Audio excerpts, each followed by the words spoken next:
Today's edition of AM Minnesota, of course, tomorrow, the silver anniversary of the Relay for Life, the American Cancer Society walk here in Rice County, here in Faribault, will be held.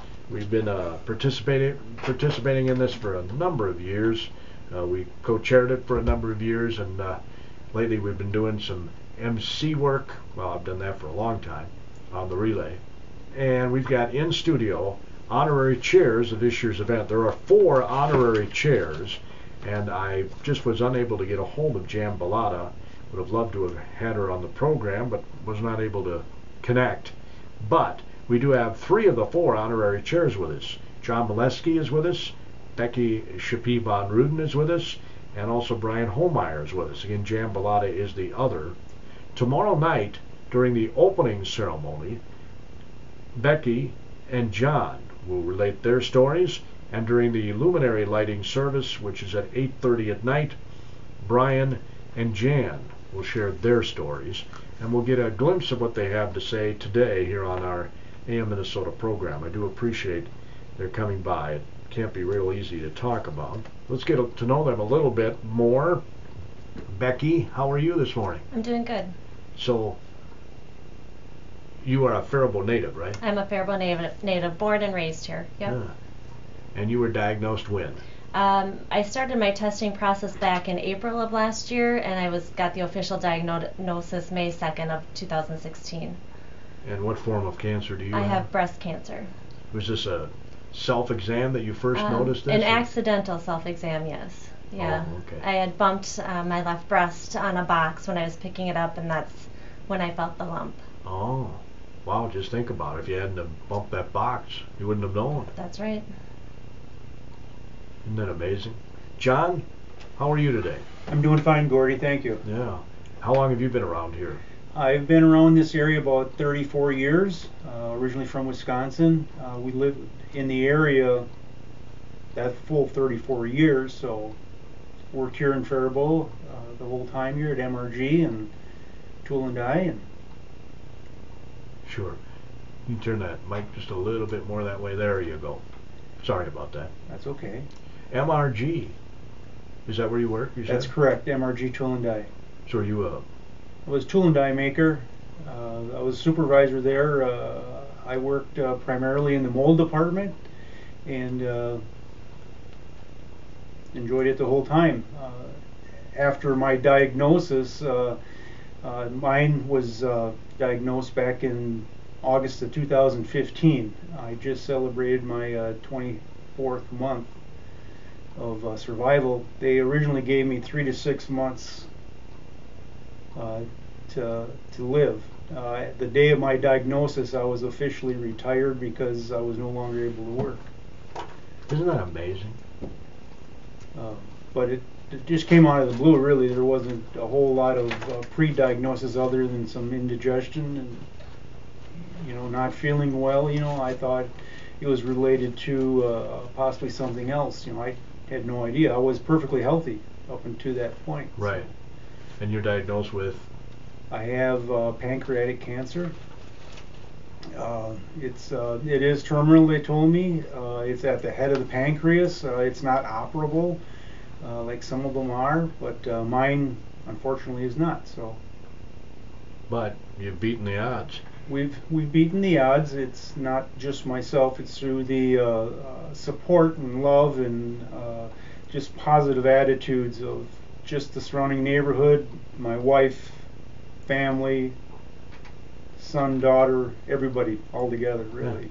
Yeah. I think that's a lot of it, isn't it? It is. Remaining positive and removing any unneeded stresses in life, and the people around you are so supportive, and you just draw from that support. My guess is little things don't bother you anymore. I don't let them bother me anymore. It is what it is. I'm sure the other people here will attest to that also in their own experiences. Yeah. We're going to get a little bit of Brian's story, and we'll get more in depth to the other stories as well when AM Minnesota continues. Again, our AM Minnesota program this morning, we're talking about the Relay for Life. Actually, we're talking more specifically about the reason why we do the Relay for Life. as we have their honorary chairs of this year's event, our silver anniversary. I remember saying probably 10 years ago on the stage that I hoped in 20 years we would find a cure and no longer need to do a relay. And I honestly believe that's going to happen. Technology gets better all the time. Survival rates are going up, which John is a personal testament to. One of our other honorary chairs is Brian Holmeyer from Kenyon Nearstrand Way, right, Brian? Yep, good morning. Good morning. Thanks for coming on today. I appreciate it. Thanks for having me. So tell me a bit about when you were diagnosed. May 22nd, 2016, I was diagnosed, started treatment in Faribault here that week. That Friday, which would have been like the 27th, I had surgery to remove the tumor and began chemo the following day. And what form of cancer? Testicular cancer. Symptoms? I started seeing spots and had headaches. Just thought they were stress related for some of the things I was going through at the time, and really didn't read any more into it. I was healthy. I was 39 years old and figured cancer was going to be anything that I would ever experience. And right. It does run in my family, so that was, I'd always been in the back of my mind, but just thought, well, I'm not going to get it. Or maybe later in life, huh? And I figure I get it out of the way now, so my retirement years will be more enjoyable. But you're cured now. Yep, March 15th I got a clean bill of health. July 13th I had surgery down at Mayo to remove some tumors out of my left lung, and they all came back as dead scar tissue and dead cancer cells, so now it's just heal up and get back to life as normal. You have any idea why testicular cancer happens to certain people? I have no idea. Cancer's not choosy. I mean, I've been told we all have it. It's just if it ever affects us or not. Yeah. I had a doctor tell me once that all of us, have these cancer cells in us. It's just whether or not, for lack of a better term, they get turned on or not. Yeah, and you don't know what does it. It could have been maybe something I ate, something I did. I have no idea. Yeah. Well, you're cured now. That's awesome. Yep, back to reality again. You have kids? I do. I have two daughters, 15 and 12. I've been married to my wife Tasha for 14 years. So that's probably a worry, because it can be hereditary, as you noted. Yep, and yesterday I was at a funeral for a good friend of mine that we were doing chemo and stem cell transplant together last fall, and he lost his battle last Thursday. Yeah, that's tough. Yep, it was a tough one to swallow. Yeah. The family's been very supportive through all this, I assume? Everybody's been supportive. I mean, without that, what do you have if you don't have your family in your corner? And the things in life that used to bother and things that would get you worked up now are just immaterial. Yeah, like maybe a traffic jam, somebody cuts off in front of you or something. You don't get quite as upset as you may have used to. One thing you learn when you get diagnosed with cancer is you're never guaranteed tomorrow. Nobody's guaranteed that, but that's true. You really come to terms with it. So it was a blessing of sorts from that standpoint. Yeah, you could say that. Yeah, I mean, nobody ever wants to get cancer. Right. But I hear the stories every year, and pretty much everybody says the same thing, that it does change your perspective on life. You have a whole new perspective on life. Again, the things that get you worked up and you thought were important aren't. I mean, you hold your kids a little closer at night. You tell your spouse you love them a few more times because, like I said, you're never guaranteed tomorrow. No, that's for sure. So Becky, you had the box, you brushed up against it, you felt the lump, you immediately made a doctor's appointment. No. I thought, I had always heard that cancer doesn't hurt, like when you touch Sure. it. So I thought, oh, this can't be cancer, because it was very painful. So I went a couple days and I didn't sleep, because that's all you think about is what if. And I have 4 kids of my own that I wanted to be there for, and we had just lost one of their dear uncles that we became very close to, and my mom had passed away from cancer, and my dad was diagnosed shortly before I was with bladder cancer, so it's always there. And so I thought, oh, I need to make sure, and I called, and that's when I made the appointment, and that's when all the testing started. They caught it early? They caught it early. My breast cancer, and I'm not sure if all breast cancers or all cancers are staged Right. the same, but mine is a 0 to 4 scale for the staging, and mine was at the time of my biopsy and appointments was staged at a stage 1 to 2. After my mastectomy in July of last year, it was staged at a stage 1 because it had not spread outside the breast tissue into my lymph nodes. It was strictly just in my breast. So they aggressively treated this, obviously. Yeah, well, and partially by my choice. I was given several different options of treatment, and my choice was to start with a double mastectomy and then from there determine if I needed chemo. I was fortunate enough that I did not need to have the infusion chemo, so that was a blessing to me because I didn't look sick, but had I had that, I would have started, more people would have noticed. But I do have to do a daily, they call it daily chemo, but it's an aromatase inhibitor. My cancer was very high in estrogen and progesterone, so it was hormone based, and this aromatase inhibitor is to help block those hormones from getting back into my system. Sounds like you've learned a lot about this. Yeah, you do a lot of research, and you hear a lot of people tell you a lot of things. So. Got your treatments locally?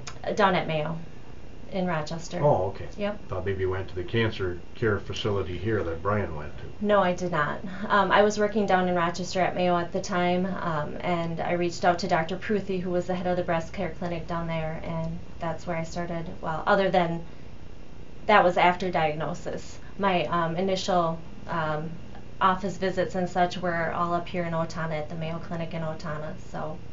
How many children do you have? I have 4.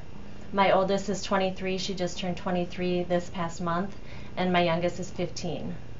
And I'm sure you're concerned about them. Oh yes. My biggest fear was that if I did not go in and it was something more aggressive than what it ended up being, that I wouldn't be here to be with them either. You know, we had, with Tom's death, we had seen him and we had been with him for so long and gotten really close with him throughout his diagnosis and treatment that I just wanted to make sure everything was on the up and up. So. Yeah, he was a warrior. Yes, he was. You know, strong guy. Yes. And let's see, he left us a couple of years ago. Right? He did. It'll be 2 years. It was 2 years this past June. Yeah. Yep. Yep. Sad. So, John. Yes. Your treatment consisted of? My treatment, I've had multiple treatments. I've had the FOLFIRINOX was my first treatment, which is a heavy chemo treatment, and then after that one we did another one. It was a GemStar. We did that for several months, which had some good results because my tumor was shrinking a little bit, and then we went to a pretty radical and aggressive treatment. I did radiation and chemo for 30 days, 6 weeks straight, every day. Probably really knocked you down, huh? It really took its toll. It knocked me down in hard. But as a result of that, I was able to, well, they call it a little vacation from doing the chemo, which was a good break for me, and that was for almost 6 months it had lasted. And then I started not feeling well again, and I assumed that something was going on, not knowing exactly what. We went in and did a CT scan, and the tumor had started to grow. I have a stent inside of my pancreas, and the tumor was actually growing inside of that stent, so it was blocking just my food and everything else from there, and that's why I wasn't feeling as well as I should have been feeling. So we started up chemo again 2 months ago, and I'm currently in that program right now, and I've been doing all my treatments basically up at the cancer center here locally, the Virginia Piper, and I just can't say enough with the staff, both the staff and the nurses and the doctors and everybody. They are so compassionate and so understanding and very supportive.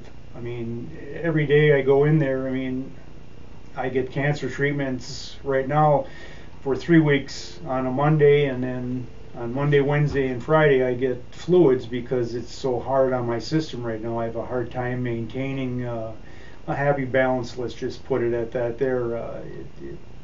again, it's a very tough regimen to be on right now. So, but I'm handling it okay, as good can get for me, and I'm happy about it. And you know, the only thing, I guess, if I could do a little side comment here is, you know, as we've gone through this journey here, you have friends and family that tell you, gee, you know, you're really looking good. You're really looking good.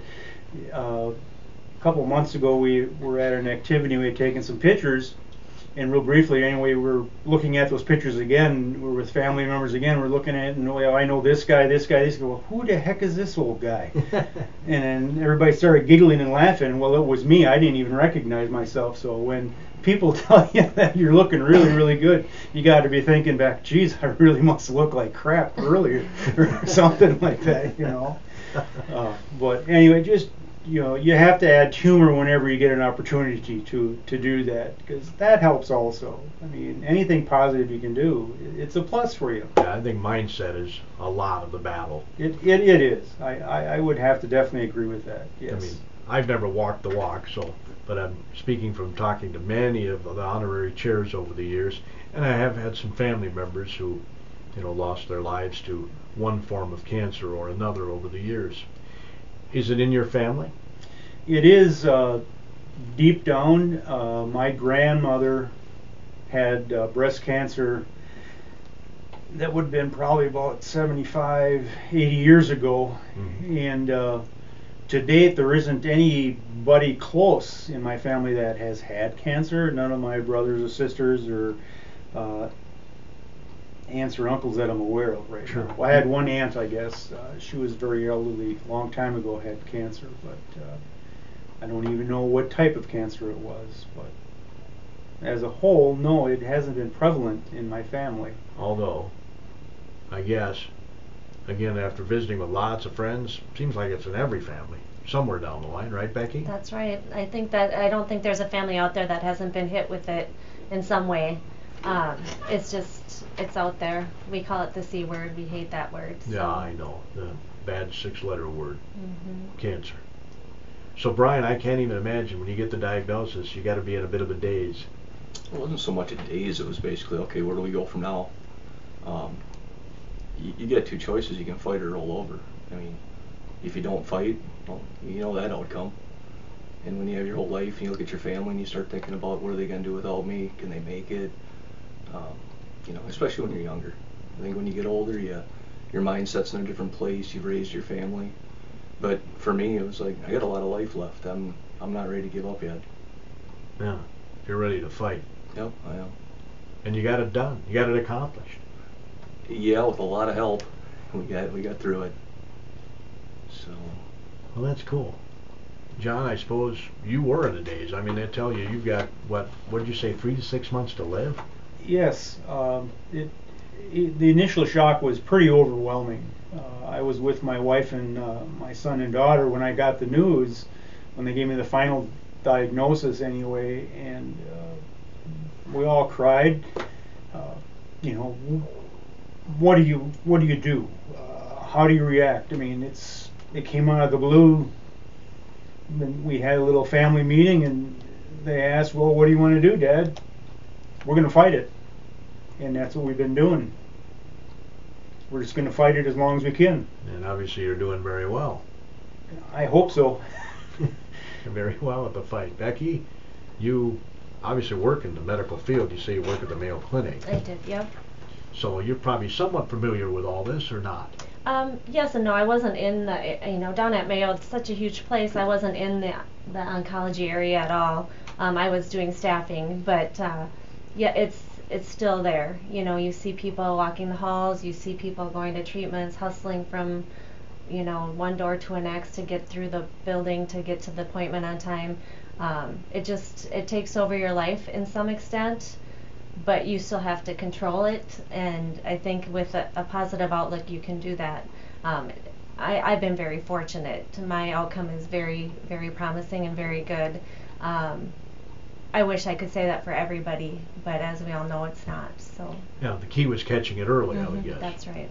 So you probably recommend self-breast exams. I do recommend that. I do recommend getting your mammograms on time. I did not do that. I had my yearly physical in August the year prior, and they said you're due for a mammogram, and I said, well, I'll make that appointment after I check the kids' schedule, and you just get on with life, and you get busy, and all of a sudden it's like, oh, yep, I forgot to do that, and now I know why. So it's they do those things for a reason, and as far as my cancer goes, I don't know if it would have been detected 8 months prior or not, Sure. but most likely it would have been, and I would have started my journey earlier. But I'm just very fortunate. Yes, but your children obviously are going to recommend they do all these things. That's correct. Yep. Right away I asked about the BRCA testing. Mine was negative, so fortunately, because even though I have 3 boys and 1 girl, it could have affected all of them. If you have that gene in your system, then it could have affected all of them, because boys can get it too. So, but Pancreatic cancer. I know I had a friend who passed away from this a few years ago, and watching him go through it, it's really one of the hardest forms of cancer you can get, isn't it? And one of the toughest forms. I'm not sure if it's one of the toughest ones. I can attest to my own experience with it. It's very tough. I mean, it how to describe it? It just affects your whole system, because everything you eat goes through your pancreas, and it needs the nutrients and everything else to that there. And if your pancreas isn't working right, you can have all sorts of side effect issues. Your like say upset stomach, sourness in your stomach, inability to drink carbonated fluids, because if your pancreas isn't open all the way and producing the enzymes that it needs, you can't digest your foods, and you can't, maybe let's say, belch or something like that there. It prevents you from doing that a little bit, and it just builds up and locks up. So, but physical side on it, it's hard on all your other organs and everything else. They did a cancer marker test on me this last time, and I was only at, I thought it was high, it was at 152, I believe it was. And they did another one just a couple weeks ago, and it was down to 50. So the new chemo that I'm on is doing what it's supposed to. It's shrinking the cancer to a good thing right now, and it isn't anywhere else in my system. It isn't in my lungs, liver, or anything else like that, their stomach or anything else. But they keep a pretty close eye on all that there, just to make sure that it doesn't, because that type of cancer is known to be very aggressive. Right. I mean, and it's smart. But you said you really had no warning. A little indigestion, and then you decide, well, maybe got to go see the doctor. Is that what? Well, no. I when I went in on the day, I had a really bad night. I couldn't sleep. Just a real bad stomach ache. I mean, Sure. I didn't know if I had food poisoning or what. I mean, it was pretty severe pain-wise on it, and I ended up driving myself to the emergency room to find out what's going on, and my wife met me there, and they did an ultrasound, and they knew then that I had a mass in my stomach, or above the stomach there a little bit, and they didn't know. They sent me right up to Abbott at that point, and then they did another scan up there, and what they ended up telling me that you have pancreatic cancer. And I went to surgery the next day or so put a temporary stent in, and I've had that replaced 3 times to date, which is typical because it does plug up. There's a lot of garbage going through there. Anything you eat's going through there. So, Did they put you on a restricted diet? no, I can eat anything that I choose to. So you can have sweet corn at our relay tomorrow. Oh yeah, I can have sweet corn. Put lots of butter on it. Yeah, it helps slide down, you know. No, my diet basically is, everything I was eating originally after the first diagnosis, just a lot of diarrhea, point blank. And then you can sit and watch your diet and try and eat a real restricted diet, and found out that wasn't any better than with a non-restricted. So I just decided myself I was hungry, so I just ate whatever I wanted to eat, and certain things really bother me, and I'm going to have the same result no matter what. So you just eat it, you take your chances, and it is what it is. Right. So Brian, the testicular cancer, why do I have a hard time saying that? You mentioned that you saw some spots and were getting dizzy spells, and those were the symptoms. So I would guess that you recommend that anytime your body is telling you something's wrong, get to the doctor. Yeah, any little thing, you blow it off all the time, thinking it's nothing important. Sure. For me, it had metastasized to the liver, brain, and lungs, and that was why I had tumors. I had 3 tumors in the brain, and they were small enough, but they were putting pressure on my eyes, so that's where the spots were coming from and the headaches were coming from. I'll be darned. I also learned something too that I thought was interesting. As I said, cancer will never move down in the body. So once it gets to the brain, if it starts at the brain, you'll never get it anywhere else, I was told too, which I thought was very interesting. I'll be darned. I didn't know that. I guess I didn't know that either. I had an uncle that passed away from brain cancer. Tom had brain cancer. It had never spread? Gosh, I guess I don't think it did. Yeah. I mean, other than it just contained in his brain. But. Right. Well, on the back of the Relay for Life program that people will get tomorrow night, it says what cancer cannot do.